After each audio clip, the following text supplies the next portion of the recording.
Hello అండి. Good morning అందరికీ. మేమైతే మార్నింగే మా మమ్మీ టీ, పాలు స్టవ్ మీద పెట్టేసింది.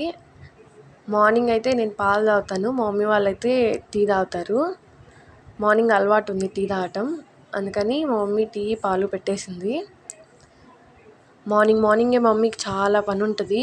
బెడ్షీట్స్ మడతేసి బెడ్ సెట్ చేస్తుంది. అలాగే వాషింగ్ మిషన్లో బట్టలు వేసి అయితే 2 days అవుతుందండి. అందుకని మా మమ్మీ బట్టలన్నీ మిషన్కి వేసేస్తుంది. ఇది ఫ్రంట్ లోడ్ వాషింగ్ మిషన్ అండి. దీనికైతే ఏరియల్ ఫ్రంట్ లోడ్ లిక్విడే వాడతాము. ఏరియల్ లిక్విడ్ స్మెల్ బాగుంటుంది. అందుకని ఇదే వాడతాం మేము. ఇదైతే ఎక్స్ప్రెస్ వాష్లో పెట్టిందండి. ఎండ ఎక్కువ ఉంటుందని మా మమ్మీ అయితే బట్టలన్నీ నీళ్ళలోనే ఆరవేసేసింది. బట్టల పని అయితే అయిపోయింది. టిఫిన్ అయితే రాగి జావ చేసి బొరుగులు ఉప్మా చేసింది. లంచ్ అయితే